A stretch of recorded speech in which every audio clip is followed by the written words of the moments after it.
Alors bonjour et bienvenue dans cette vidéo. Je me trouve actuellement à Saint-Quentin-la-Poterie, la bien nommée. C'est un village qui est dédié au travail de la terre. Alors j'imagine que si vous regardez cette vidéo, c'est vraiment quelque chose qui peut vous intéresser. Et aujourd'hui, je vais faire une interview de mon cousin. Il s'appelle Gérard Prognot, il porte le même nom que moi. Et il a un travail vraiment merveilleux sur les pipes en terre blanche. Ça fait des années qu'il travaille sur ce médium et c'est vraiment extraordinaire. Donc je vais partager avec vous son savoir. Il a la gentillesse de répondre à mes questions et aussi de nous faire une démonstration d'estampage. Vous allez découvrir un univers vraiment particulier. Alors je suis ravie de partager ça avec vous.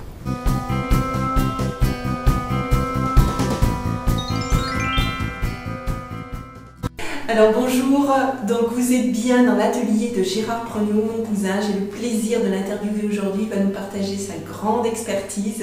Bienvenue Gérard dans cette vidéo, je suis vraiment ravie de t'interviewer, de passer ce petit moment avec toi. Comme je vous ai dit précédemment, il va nous partager ses secrets, alors restez bien attentifs. Alors Gérard, tu peux nous parler un peu de ton histoire, nous dire comment tout ça, ça a commencé? Eh bien, ça a commencé tout simplement parce que j'étais très mauvais élève à l'école. Ah, d'accord. Voilà.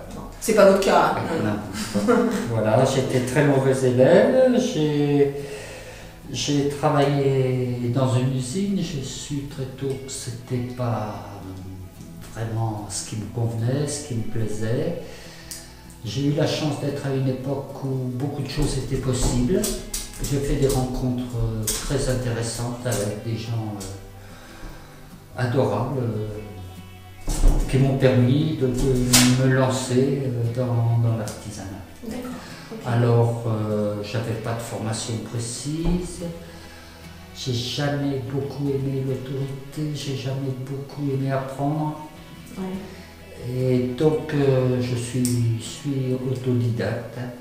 Et j'ai fait un objet très particulier, qui s'appelle la pipe en terre. D'accord. Voilà. Et tu es vraiment aujourd'hui le spécialiste de cette réalisation? Spécialiste, je ne sais pas, disons que je reste à peu près le dernier fabricant, au moins en France. Ouais. Voilà, il faut dire aussi que c'est un objet qui disparaît de notre vie quotidienne. Bien sûr, bien sûr. Ouais.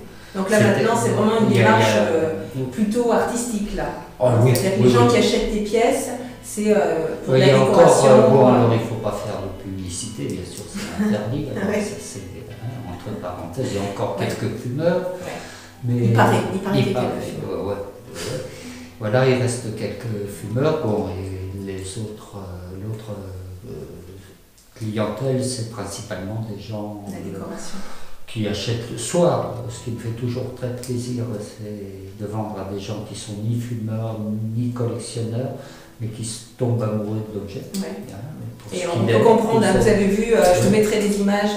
Voilà, pour l'objet tel qu'il est, en fait, parce que la pipe, c'est un objet sympa, je crois, en dehors de sa fonction. D'accord. C'est un objet. Alors j'ai cru comprendre en fait que tu vendais dans le monde entier, que tu avais même une pipe dans un musée, trois pipes dans un musée en Corée, c'est ça? Oui, si on va en Corée, il y a un musée de la porcelaine et je suis représenté par trois de mes objets que ce musée m'a acheté. Voilà. Super. Et donc la terre que tu travailles, c'est la porcelaine. C'est de la porcelaine. Oui. Mais alors, pourquoi la porcelaine? C'est surtout sa finesse et son rendu. D'accord.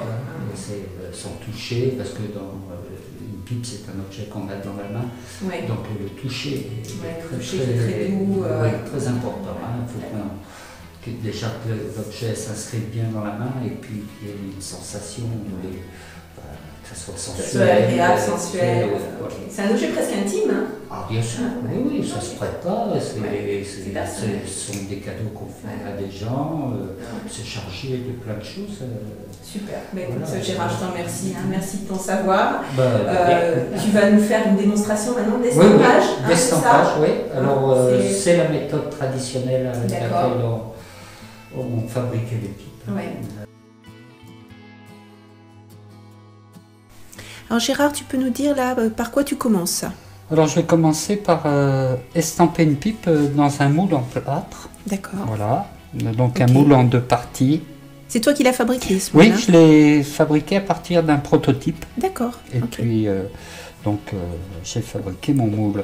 Alors, la première chose, bien sûr, c'est de bien nettoyer toujours les objets dont on se sert. Et pourquoi il faut les Oh, nettoyer? parce qu'il peut y avoir de la poussière, il peut y avoir des grains, je sais pas, de terre, D'accord. de sable, des impuretés, et puis qui s'incrusteraient dans la terre, quoi. D'accord. Donc Voilà. là, tu as pris un morceau de porcelaine, Voilà, c'est c'est de la ça? porcelaine. Hein. Tu Sa travailles. structure ressemble un peu à de la pâte à modeler. Donc je la travaille pour qu'elle soit bien plastique, hein, et Oui. comme fait un potier. D'accord. Qui n'est pas de Alors, bulle d'air, c'est ça? Voilà, qui n'est pas de bulle d'air. Et puis, bien sûr, le potier lui fait ça à une échelle plus importante, mais ce sont exactement Regardez bien ces gestes, hein. Il y a Les des années d'expérience. les mêmes gestes. Hein. Vous aussi, vous avez besoin de travailler votre terre, hein, avant de Toujours, sculpter, oui. hein. Je façonne une ébauche qui va s'inscrire dans mon moule. Donc en fait, on peut dire que c'est la première forme de, Oui. de la pipe, Bon, hein. il a une forme, oui, très Sommaire, hein. Très sommaire. Hein, D'accord. Voilà. Et là, alors attendez, je vais m'approcher pour bien vous montrer. Et Voilà. voilà. J'inscris donc cette forme dans le moule. Je referme le moule et je vais faire le premier estampage, car il y a deux opérations dans ce travail d'estampage. D'accord, donc là c'est un outil, comment ça s'appelle là? Alors ça c'est un étau, Oui, les mâchoires sont en bois, en fait c'est un étau de sculpteur sur bois. d'accord. Les mâchoires sont en bois, ce qui permet d'éviter d'abîmer le moule en plâtre. Et il y a des feutres et du cuir aussi pour atténuer. La pression. Donc j'utilise cet outil Oui, qui s'appelle un estampoir. un estampoir. Voilà. Ok. Et donc c'est un outil que j'ai fabriqué parce qu'on n'en trouve plus, bien sûr, des outils pour fabriquer les pipes en terre, on n'en trouve pas dans le commerce, donc il a fallu les fabriquer. Et chaque estampoir, vous voyez, a une forme différente qui correspond au volume du foyer de la pipe.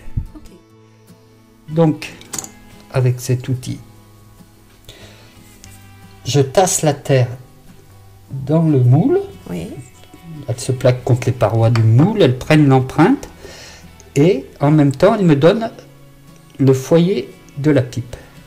Bien sûr, j'enlève tout l'excédent de terre et je reprends l'opération plusieurs fois de manière à être le plus précis possible. c'est bon.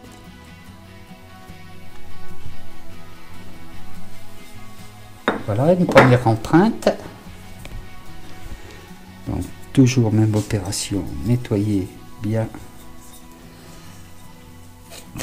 le moule.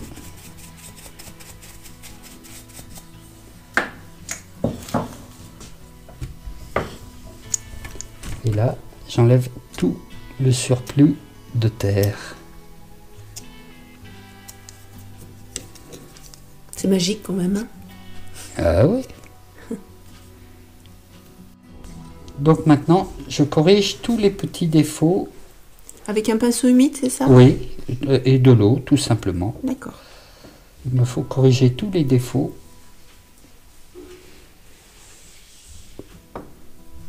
Et je vais procéder après à une deuxième opération d'estampage. Donc maintenant, l'opération d'estampage est terminée. Ça va être le moment De la surprise, de l'ouverture. oui, de l'ouverture. Alors, c'est délicat. Il faut y aller doucement. Hop. Voilà mon objet.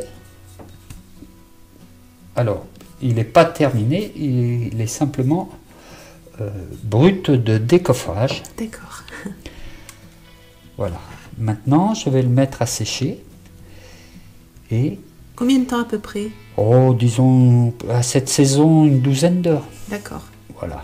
Et après, ça va être un travail d'affinage, finition. De finition. Alors, de finition, c'est les barbages, c'est le perçage, c'est la reprise de tous les petits détails du motif. Hein, qui est, là, vous voyez, c'est une main. Voici l'objet qui a été sorti du moule, qui a passé à peu près une nuit de séchage. D'accord. Maintenant, la terre est ce qu'on appelle crue, cuire, c'est-à-dire qu'elle n'est pas encore vraiment sèche, mais elle se tient parfaitement, c'est-à-dire la consistance idéale pour la travailler. Et je vais commencer mes opérations de finition, c'est-à-dire reprendre tous les motifs, la percer, afin qu'elle soit prête pour aller au séchage, et quand j'aurai suffisamment d'objets, je pourrai les cuire. Voilà, ce moment avec Gérard est terminé. J'étais ravie de passer ce moment avec vous. J'espère que vous avez vraiment apprécié son travail, ce travail qui est vraiment unique et qui est amené à disparaître. Je trouve que c'est important de parler de ces métiers anciens et j'étais ravie de partager avec ce moment avec mon cousin, bien évidemment. Vous pouvez toujours télécharger mon livre, Réussir ma première sculpture facilement, et aussi la petite formation concernant l'univers du Petit Prince, réaliser la sculpture du Petit Prince. C'est entièrement gratuit, il suffit de cliquer sur les liens en dessous de la vidéo. Alors on se voit très bientôt, ou pour un tutoriel, ou pour une interview, enfin plein de choses qui concernent le monde de la Terre. Bye bye, à bientôt.